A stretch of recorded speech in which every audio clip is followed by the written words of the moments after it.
My dad burst out at family reunion. I'm proud of all my children, except the loser. I left, but I never imagined the worst moment of my life would happen while holding a champagne flute at a rooftop family reunion in downtown Chicago. There were string lights overhead, classical music playing softly, and over 40 guests dressed in pastel linen like we were filming some kind of tasteful commercial for Legacy. I had spent the week rehearsing what I would say when my father finally looked me in the eye, finally asked something about my work. Instead, he raised his glass, scanned the room with calculated warmth, and said, I'm proud of all my children. He paused, just long enough for me to feel that old hope flicker in my chest before he added, except the loser. At first, I wasn't even sure I heard him right. Then the half-laughs came, awkward and scattered, and I felt the silence swell in the space where my name should have lived. That's how I left the reunion, not in anger, not in tears, just calmly, deliberately, without another word. My name is Bethany Moda. I'm 33 years old, born and raised in Chicago, but I live in Seattle now. I'm a publishing strategist, or I was. Until last year, I was the creative director and co-founder of a digital imprint called Bookmint. We gave independent writers a way to publish without being filtered out by old money and old rules. The idea was mine. I built it from a laptop in a studio apartment with no heat, borrowed server space, and ramen-stained hoodies. The brand grew fast, maybe too fast. A larger company bought us out 6 months ago, absorbed our tech, absorbed our talent, and erased my name from every press release. That company was Franklin's Imprint. That name might not mean much to most people, but Franklin is my father. Franklin Moda built one of the largest publishing houses in the country. He started with niche academic textbooks and slowly expanded into digital platforms, exclusive author deals, and a university fellowship program that now bears his name. If you walk through the main building of his company in downtown Chicago, you'll see portraits of every department head, most of whom are either family or lifelong associates. You won't see me, not because I didn't try. I did, more times than I can count. Internships, strategy pitches, joint ventures. I once flew across the country for a 10-minute coffee he canceled last minute. When Bookmint started getting press, he told people it was a cute side project. That rooftop reunion wasn't supposed to be a battleground. I wore a navy sheath dress my mother once complimented, carried a bottle of wine from a vineyard I knew my father liked. I had brought a monogrammed fountain pen in a velvet box, engraved with the year his company acquired Bookmint. I planned to give it to him as a symbolic truce, a gesture that maybe now we could finally talk as equals. I spent the Uber ride rehearsing a line I never got to say. When he made that toast, I didn't flinch. I didn't laugh. I set my glass down and walked past tables full of people who had once told me I had promise. No one stopped me. I didn't go back for the gift. I didn't even call a ride. I just walked 6 blocks in those painful heels until my feet bled. That was the moment something shifted. Not suddenly, but completely. That moment wasn't just about humiliation. It was about clarity. It wasn't the first time he had ignored me in front of others, or reframed my success as luck or nepotism, but it was the first time I realized how comfortable he had become doing it publicly. It wasn't about me failing. It was about him needing me to stay small. I checked into a hotel that night. I told myself I would sleep and let it pass, but I couldn't. Something in me kept repeating his words like a riddle with an answer I had missed. I opened my laptop at 3 a.m. and typed one sentence. What if I stopped trying to be one of his children? I stared at that sentence for almost an hour. Then I started opening old files, legal documents from the acquisition, press coverage, emails I'd buried from attorneys who said I had a case if I wanted one. But more than anything, I started thinking about a storage box in my closet at home. Inside it was something I had never dared open, given to me by my mother 6 years ago after a minor surgery. She said it was just some old documents. I never looked, but now I wasn't so sure, because there was something about the way she looked at me that night, like she wanted to say something but couldn't. And suddenly, I needed to know why. It took me a full day before I flew back to Seattle. The reunion ended in silence for me, but apparently not for everyone else. My cousin called to say people were whispering about my exit, like it had been some dramatic tantrum. I let her talk and said nothing. At the airport, I kept to myself, earbuds in, sunglasses on. But even in the crowded terminal, I kept replaying his words in my head. Not the toast, not the loser line, the part from years ago, the one he said after the Book Mint acquisition. You're lucky I stepped in before you embarrassed the family further. At the time, I thought it was just his usual condescension, but something about it didn't sit right anymore. Because if I had failed, why take the company? Why fold it into his own if it wasn't worth something? And why erase me completely? As if my name being associated with it would taint his legacy. By the time I landed back in Seattle, I already knew I wasn't going to let it go. I didn't have a grand plan yet, just an ache in my chest that told me this time I couldn't walk away quietly. My apartment was still exactly as I left it, half-folded laundry on the couch, a single wine glass in the sink. But when I saw the storage bin in the back of my closet, something clicked. My mother had handed it to me the day after I'd been released from the hospital for a minor surgery. She said it was old paperwork, family records, my birth certificate, medical notes. I had shoved it into the closet and never looked. At the time, I thought she was just being sentimental, but now, as I opened the lid and sifted through the yellowing folders and hospital forms, I realized she had left something else inside. My original birth certificate was clipped to a stack of insurance records. At first glance, nothing seemed odd. My name, my mother's name, but the line where my father's name should have been was blank. No signature, no mention of Franklin. I flipped through more pages, each one older than the last, until I found a handwritten letter folded behind a lab report. The letter was dated 6 weeks before my parents' wedding. It was from someone named Adrian Lane. The handwriting was neat but emotional, like someone trying to sound formal but failing. He wrote about a trip they took to Cape Cod, about a decision she had made, about not telling Franklin anything. My hands started shaking, not from fear, from something older, deeper, like my body had known this was coming all along. I Googled Adrian Lane. There wasn't much at first, but eventually I found a small bio on an alumni page. Professor of Comparative Literature, Columbia University, no photos. Just a name, an address, and a short quote about his passion for early American poetry. I didn't sleep that night. I lay in bed staring at the ceiling, listening to the city sounds outside my window and trying to understand how this changed everything. Or maybe it didn't change anything at all.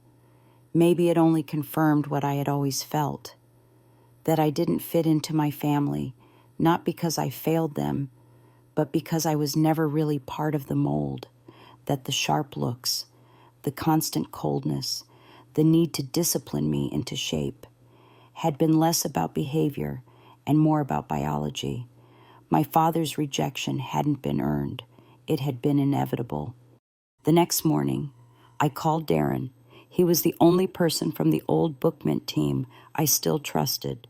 We had started together in grad school, built the platform with late-night coding sessions and unpaid internships and barely legal caffeine habits. He had stayed on after the acquisition, taken a management role in the design team under Franklin's new publishing division. When he picked up, I didn't even say hello. I just asked, "Do you still have the pre-acquisition archive?" He paused, then said, "You mean the one legal told us to destroy?" I nodded, even though he couldn't see me. "Yeah," he said, "I saved a copy. I figured someday you'd ask." I didn't tell him why I was asking. Not yet. I just asked if we could meet. We sat in a quiet booth in an old diner near Capitol Hill. It was the kind of place that served coffee in chipped ceramic mugs and didn't rush you out.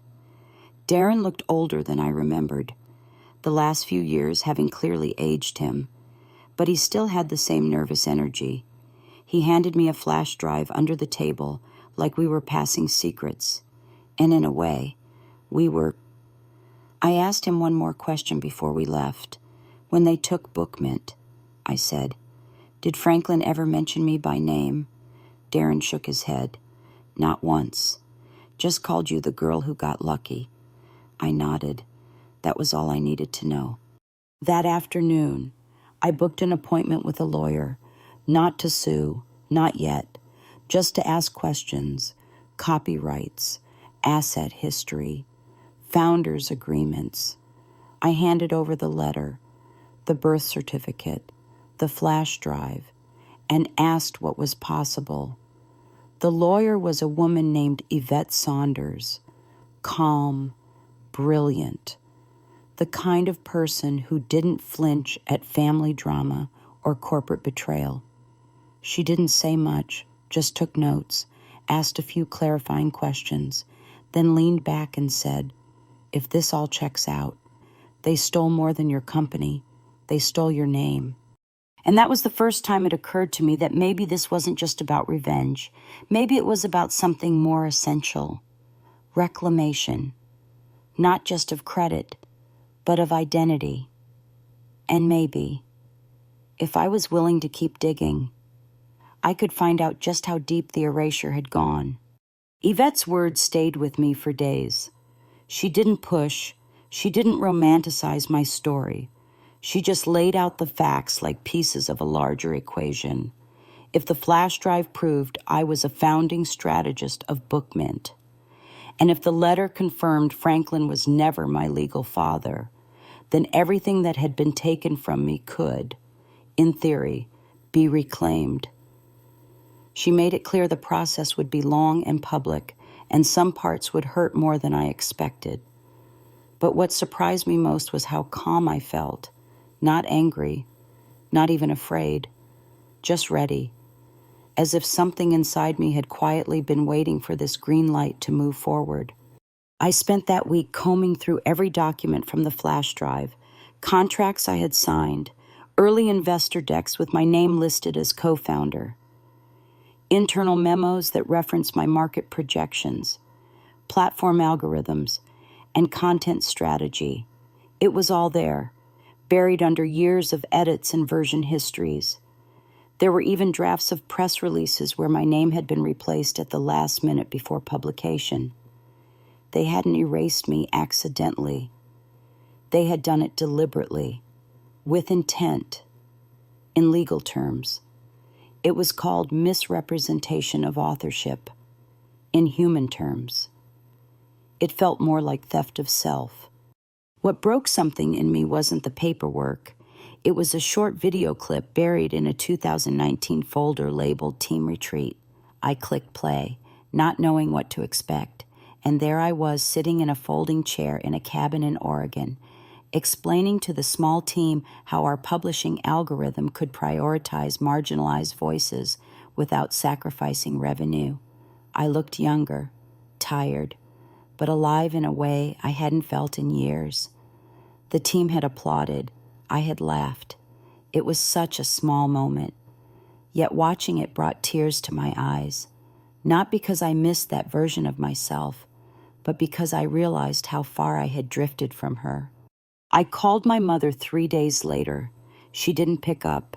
I didn't leave a message. Instead, I wrote her a letter, not an angry one, not an accusation, just questions. I asked her how long she had known, why she had never said anything, whether Adrian Lane ever knew about me.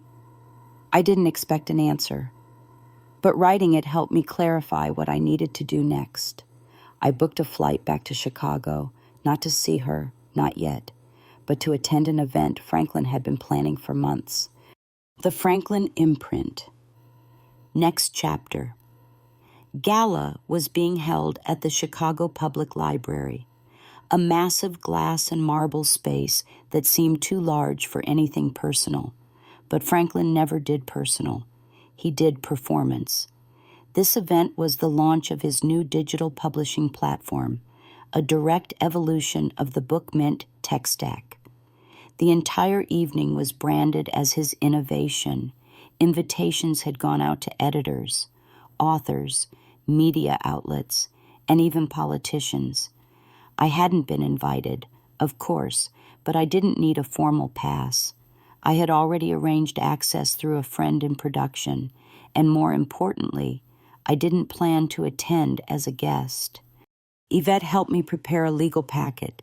It wasn't a lawsuit, not yet, but it included a formal public ownership claim, internal documentation of my contributions, and a brief statement of authorship.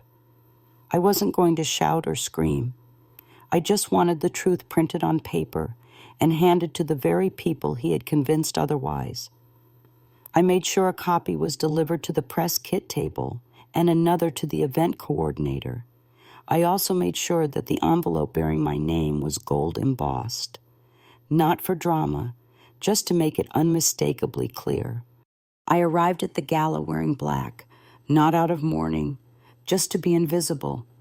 I watched from the back of the room as Franklin took the stage, polished as ever in a tailored suit, smiling like a man who had never told a lie.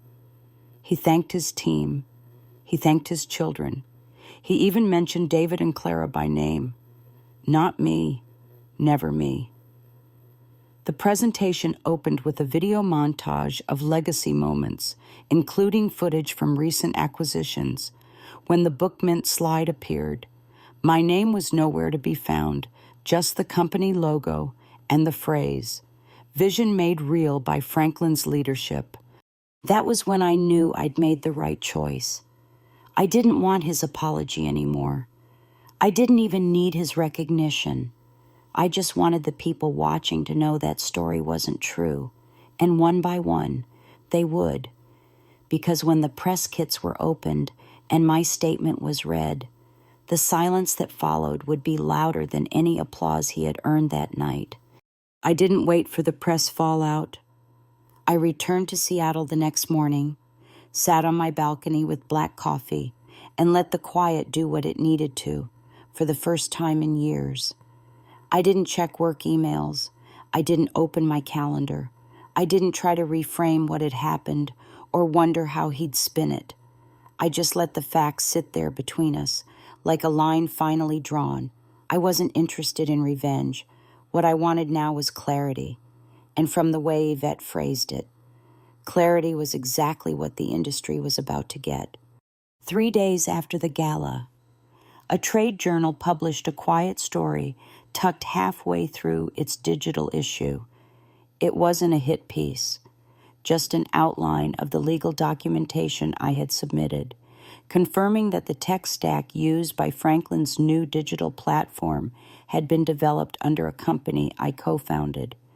They quoted my name once, attributed me as former strategist and architect of Book Mint's original growth model. It was only 2 paragraphs. But that small ripple started a shift I hadn't expected. My inbox began filling with messages, not from family, but from former clients, developers, and writers I had helped years ago. Some just wrote I knew it. Others asked if I was starting something new. A few sent old screenshots of my early newsletters, with subject lines I'd forgotten I'd written, and somehow, all of it meant more than anything Franklin had ever withheld. My mother called once. I didn't pick up. She didn't leave a voicemail. The silence between us was still too loud to cross. I knew she wasn't the enemy, but her passivity had cost me too much to pretend we could rewind. I did, however, reach out to Adrian Lane. I kept the message short. I told him who I was, when I was born, and where my mother had been that year. I attached a copy of the letter I had found and said he didn't owe me anything, but I had questions, and if he wanted to talk. I was open. I didn't expect anything. So when his reply came less than 12 hours later, I read it 3 times before responding. He said he remembered her, said he had always wondered what might have happened, that they had ended things under pressure from both families, and he'd never heard from her again. He didn't confirm anything outright, but he asked if we could meet. He was visiting Seattle the following week for a lecture series. I said yes, then immediately shut my laptop and walked to the nearest park, because I wasn't ready to feel what I was feeling. This wasn't about replacing one father with another.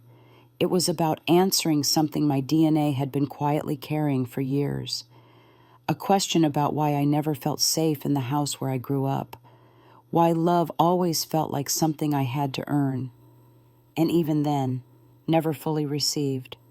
The night before we met, I couldn't sleep. I laid out 4 different outfits, none of which felt right. Eventually, I chose jeans and a plain sweater. Nothing performative, nothing trying too hard. I met him at a cafe near the university, and the first thing he said when he saw me was, "You have her eyes, not a test, not a demand, just a fact." We talked for 2 hours, about books, about architecture, about what it felt like to be someone who never quite belonged to the circles they were pushed into. He didn't ask for anything. He didn't try to insert himself into my life. But when we parted, he said, "You've done something beautiful. Even with the silence they gave you, that matters." That night, I wrote the first paragraph of something I hadn't been able to write in years. A new idea, a new platform, one not built for approval or profit or family legacy, one built for women like me, for people who had been erased or misnamed or silenced inside systems that only recognize value through inheritance. I didn't tell anyone yet. I just saved the file, turned off the lights, and went to sleep. For the first time in months, I didn't dream about being called a loser. I dreamt of building again. By the end of that month, I had filed the first step of my legal petition to reclaim intellectual ownership of Bookmint's founding framework. It didn't go viral. There were no headlines. Just a quiet confirmation from Yvette that the filing had been processed and acknowledged. It wasn't a lawsuit, at least not yet, but it placed my name officially back into the public record as a co-developer of the platform that Franklin's empire had absorbed. It was a footnote now, maybe. But I knew what footnotes could do when someone bothered to read them. They changed the meaning of the entire story. Franklin didn't respond, not to the filing, not to the press mention, not even to the letter I had written directly to him, in which I stated calmly and professionally that I was not asking for a relationship, recognition, or apology, but that he would no longer be allowed to build his legacy using the foundation I had created without consequence. It wasn't written out of spite. It was written like a boundary, clear and unshakable, if he read it.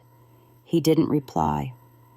But I know he read it, because the following week, his office issued a revised internal memo updating the development credits on the Next Chapter platform.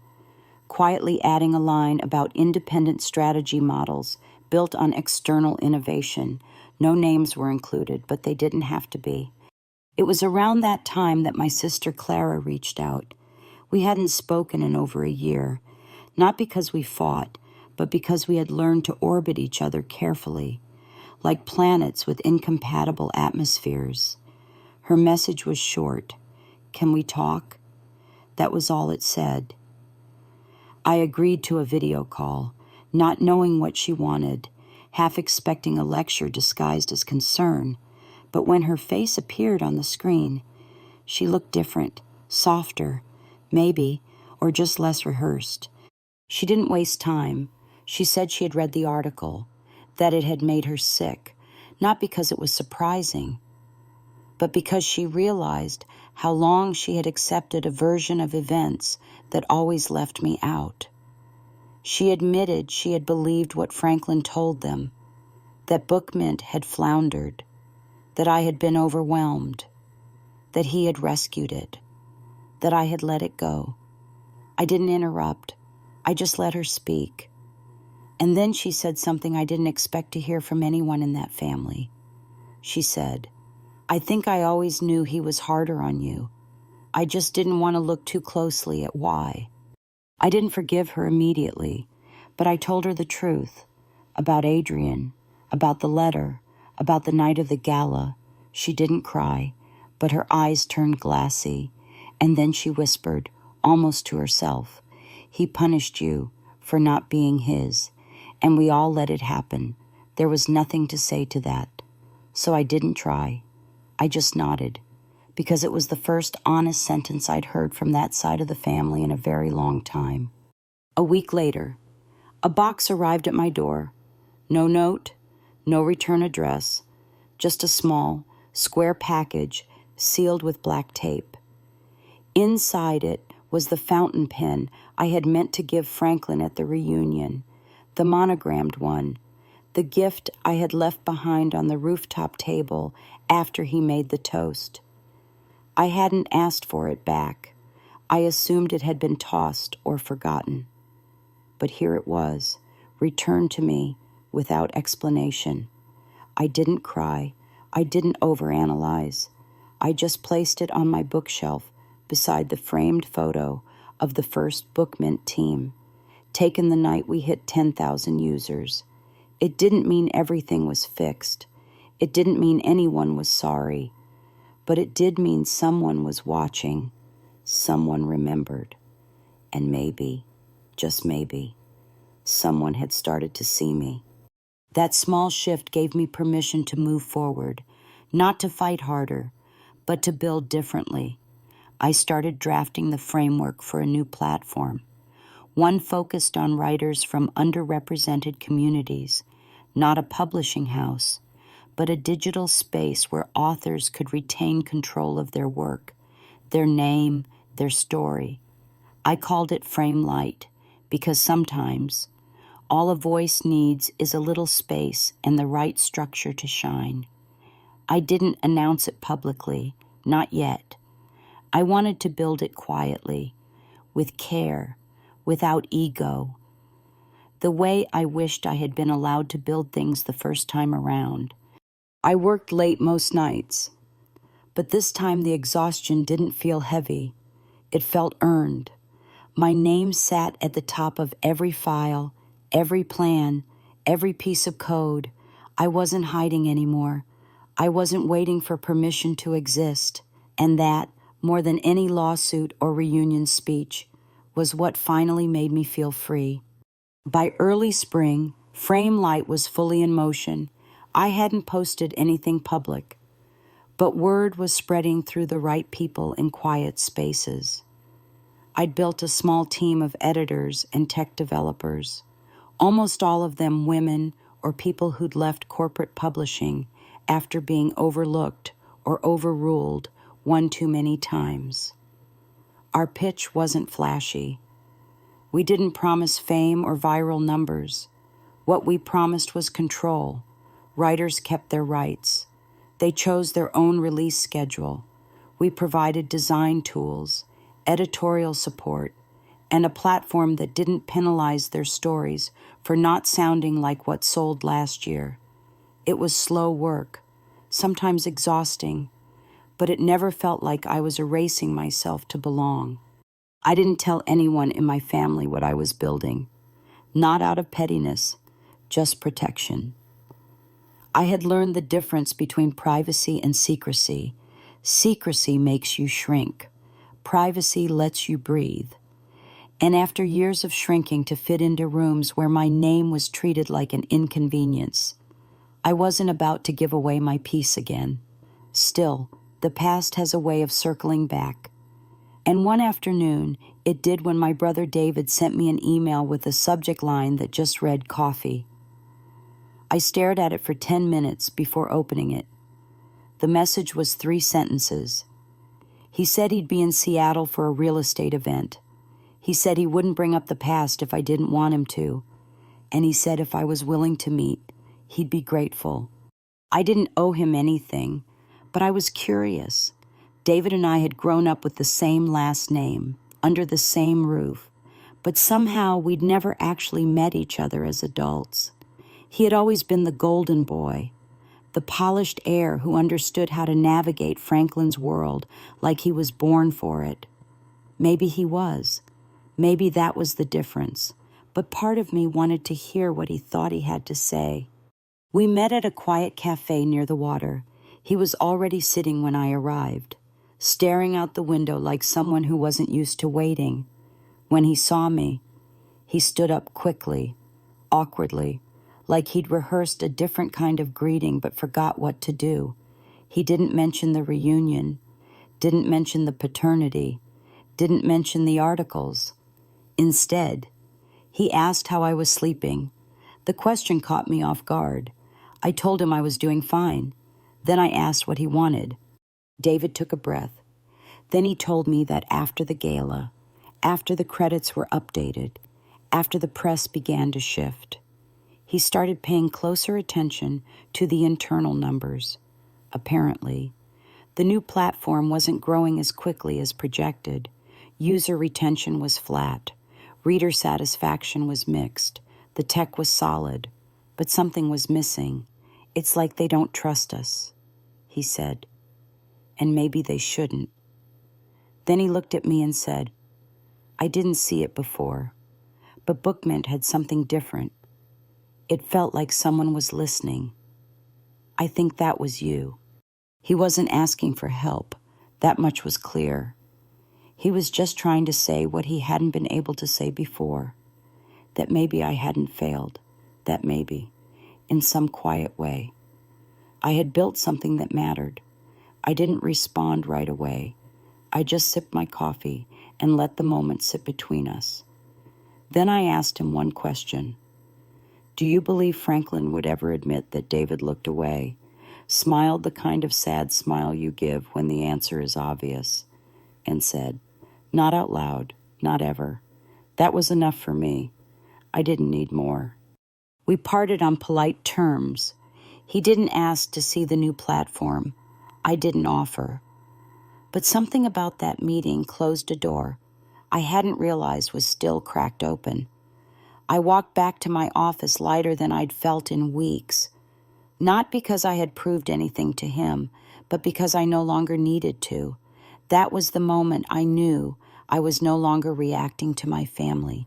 I was finally building on my own terms. Later that evening, I stood in the studio as we onboarded our first cohort of writers.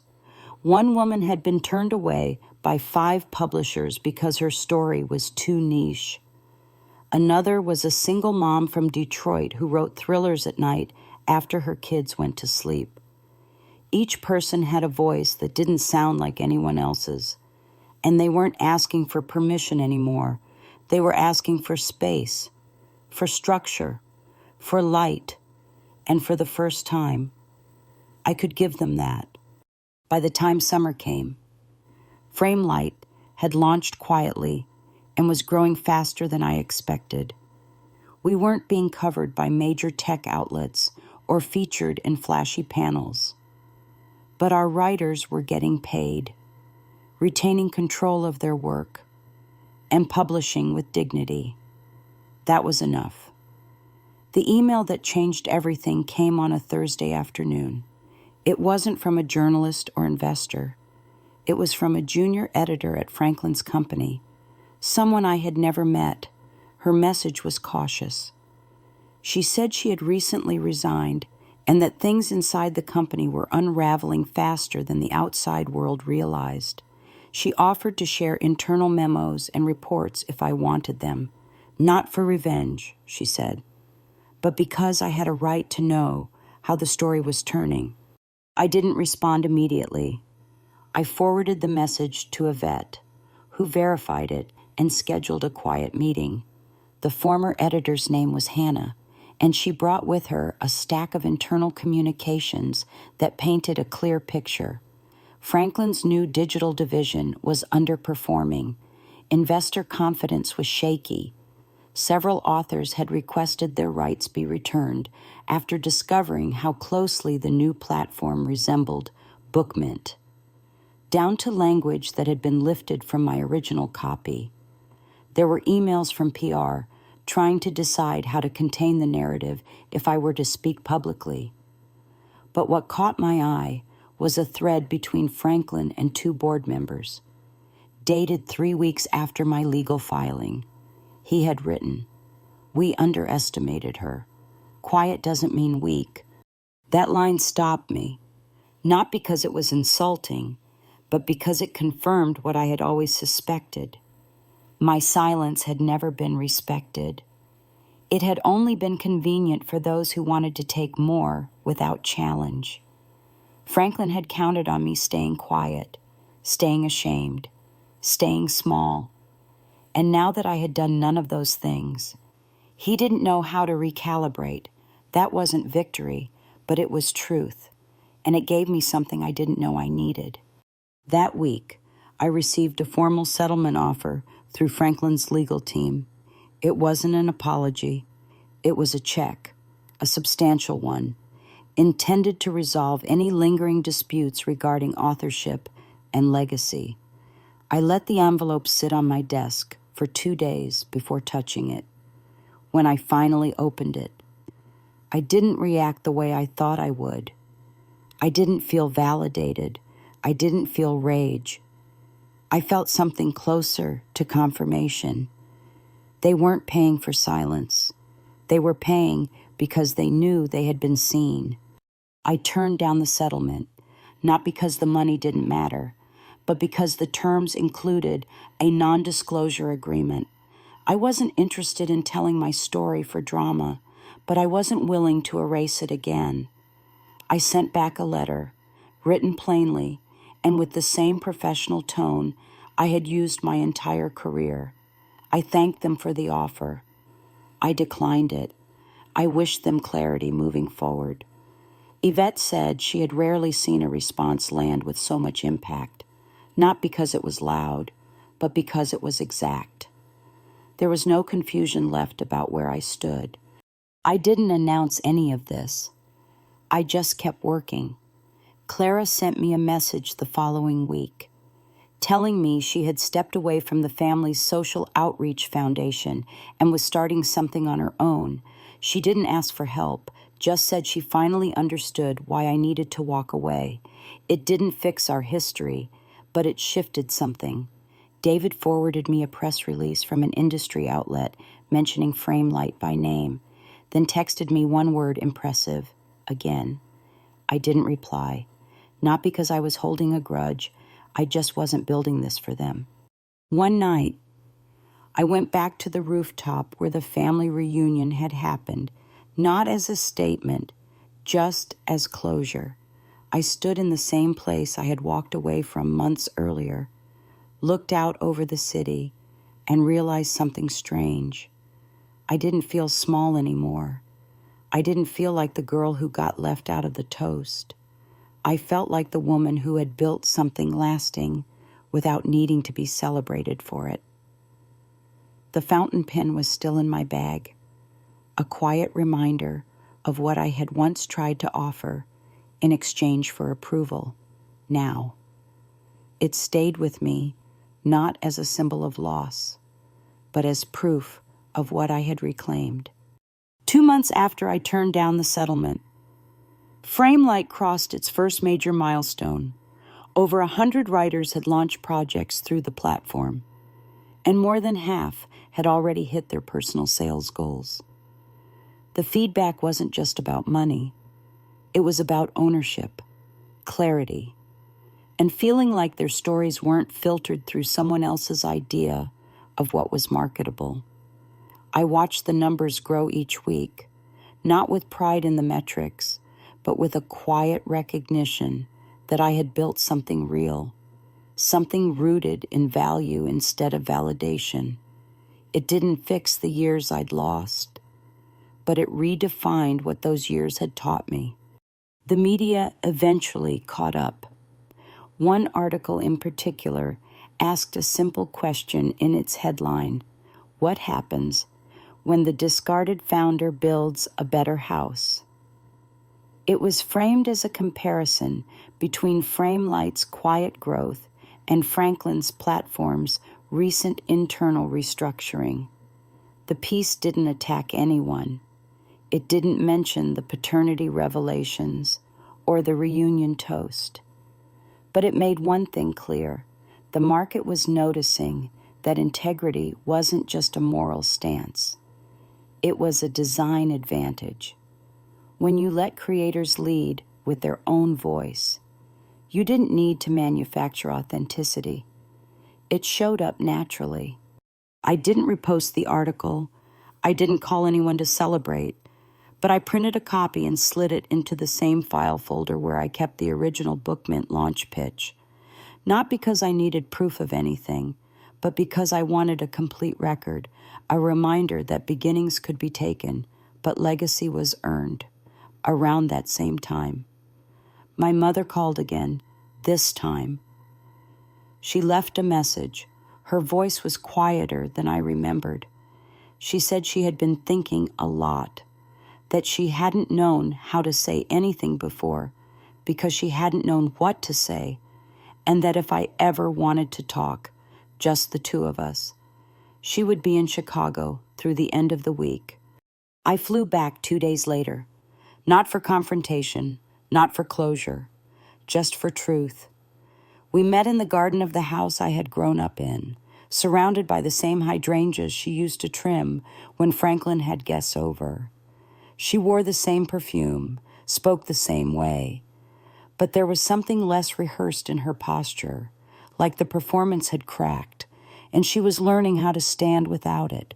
She told me about Adrian, about the summer before she met Franklin, about the way the family pressure had come down fast and sharp. She said Franklin had offered safety, and that for a long time. She believed that was enough. I listened, not with anger, but with a strange calm, because none of it surprised me. What did surprise me was when she said she kept the birth certificate unsigned because a part of her had hoped, someday, I would ask, that she had wanted me to know, even if she had been too afraid to be the one to say it. Then she asked me what I wanted now, and for the first time in my life, I didn't stumble. I told her I didn't need an apology. I just needed honesty moving forward. No more half-truths. No more silence dressed up as protection. She nodded. Then she reached into her pocket and handed me a small velvet pouch. Inside was a ring I hadn't seen since childhood, a thin gold band with a tiny aquamarine stone. She said it was hers from when she was 17, before anything in her life had been chosen for her. She said it didn't fix anything, but it was something that was truly hers. And now it could be mine. I didn't cry. I didn't promise to call more often. But when I stood to leave, I hugged her first, and I held on a little longer than I thought I would. That night, I walked alone past the office building where Franklin's company was headquartered. It looked exactly the same: polished glass, white marble pillars, perfect lighting, but it didn't feel the same, not because it had changed, but because I had. There was nothing left in that building that I needed. Not acknowledgement, not redemption, not even revenge. The things I had spent so long chasing no longer held weight, because now I knew who I was without them. And more importantly, I knew who I was when no one was looking. In the months that followed, Framelight continued to grow, slowly but solidly, like something being built not for attention, but for longevity. We didn't go viral. We didn't land splashy investments. But the writers stayed. They published. They earned. And most importantly, they owned what they created. Watching that unfold felt more fulfilling than any award or feature ever had. Because it wasn't just a platform.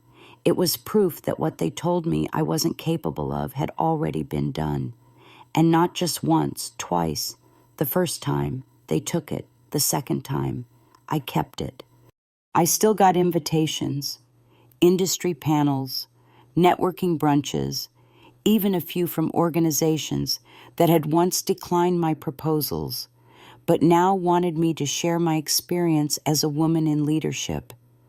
I declined most of them, not out of pride, but because I had no interest in being the headline in someone else's redemption arc. I wasn't looking to be the symbol of anything. I just wanted the work to speak without interruption. But one invitation caught my attention. It came from a small university in Massachusetts, the same one where Franklin had donated to a new media lab years ago. The department head said they were hosting a roundtable on independent publishing models and asked if I'd be willing to speak not as a token, but as someone who had changed the conversation. I didn't say yes right away, but something in me recognized that this wasn't about the room. It was about who I'd be when I walked into it. I flew in the night before and stayed in a modest hotel off campus. No press, no family, just me. The auditorium wasn't large, maybe 70 people, grad students, professors, a few local journalists.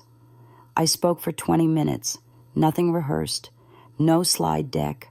I just told the truth about what it meant to be erased, then to come back anyway, about how integrity wasn't just a personal value, but a business model, and about the strange relief that comes when you stop trying to win someone else's definition of success. There was a short pause after I finished. Then a young man in the front row raised his hand and asked, "What would you tell someone who's just starting out?"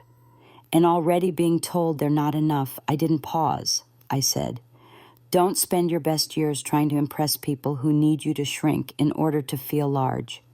Afterward, a student came up to me quietly and said her older sister had been one of the early Bookmint users. She said her sister still kept the first version of her published story in print because it was the first time someone had told her that her voice mattered. I nodded. I didn't need to say anything else, because that was the point. Not the lawsuits, not the platform launches, not the headlines. The real victory was that someone, somewhere, kept writing because something I helped build told them they could. And that meant more than any public win ever would. Back in Seattle, the office felt different, lighter, maybe. I started noticing the way the new interns looked at me, not with fear or performance, but with interest. They asked real questions. They offered honest ideas. And I realized I was now doing for them what no one had done for me. Making space, protecting clarity, keeping the noise out. I still worked late some nights, but I no longer worked from hunger. Now I worked from direction, from peace, from a place where I didn't need to prove anything to anyone except the person I saw in the mirror. Then, one afternoon, I opened my inbox and saw an unfamiliar address. It was from Adrian.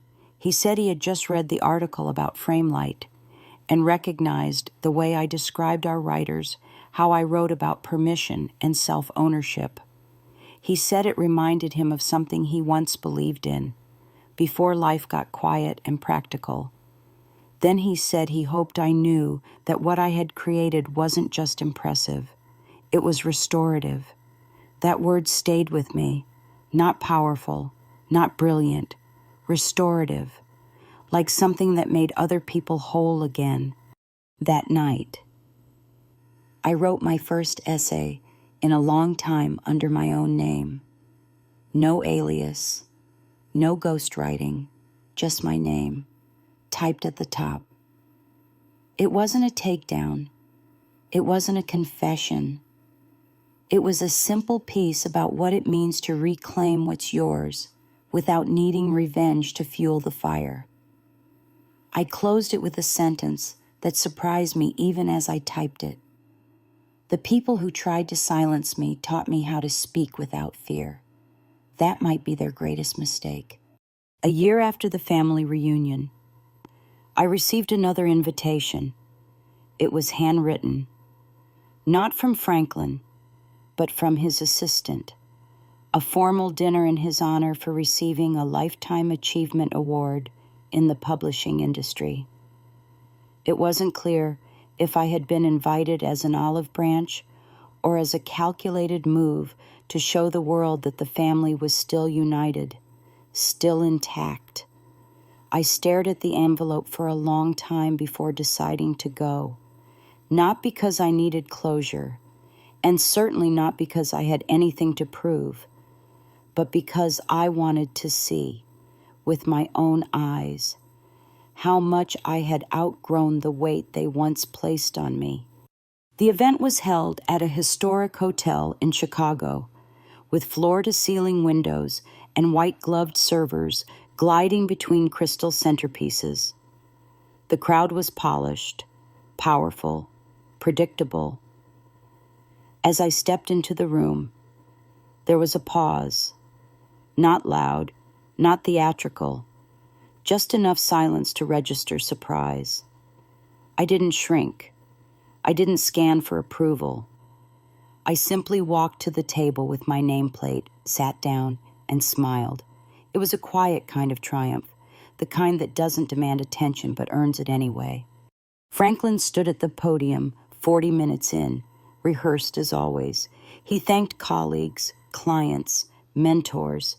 He didn't mention family, not until the very end, when he scanned the room, made eye contact with me for a beat too long, and said, "I'm proud of the legacy we built together. Even when the journey was complicated, it was subtle, a line designed to sanitize the past, to make the years he ignored me sound like a creative disagreement." I didn't flinch. I didn't nod. I just let the words hang where they belonged between us, unfinished. After the speech, a woman I didn't know approached me quietly. She introduced herself as one of the early investors in Bookmint. She said she had always wondered what really happened, but reading about Framelight gave her the answer. Then she handed me a business card and said, "Whatever you build next, call me." I slipped the card into my clutch without promise or pretense, because I knew now that the next thing I built wouldn't be born from anger. It would be born from clarity, from ownership, from peace. Before I left, I stopped by the dessert table where Franklin stood talking to two board members. He turned as I approached, expression tight but composed. I looked him in the eye and said, "Congratulations. You always did love a spotlight." His smile didn't falter, but his grip on the champagne glass shifted slightly. I didn't wait for a reply. I turned, walked out the door, and didn't look back. Not because it was dramatic, but because there was nothing left in that room for me to retrieve. Outside, the air was cold, clean, real.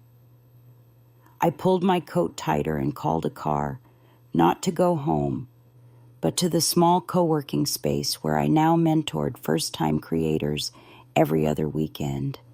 We didn't have big budgets or marble floors, but we had something rarer. We had truth. And for the first time in a long time, that was enough. Later that night, I sat alone at my kitchen table and reread the final paragraph of the essay I had published under my real name.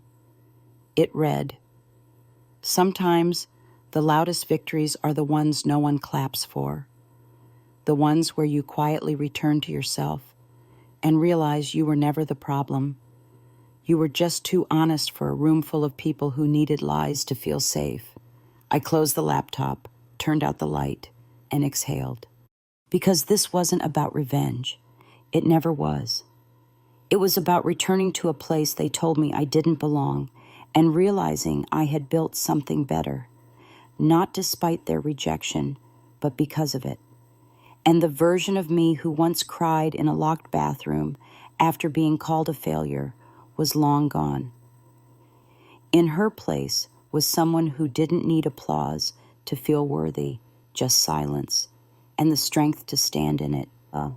So now I ask you, the one still watching this far, in what part of your story are you letting someone else narrate for you? And are you ready to take the pen back?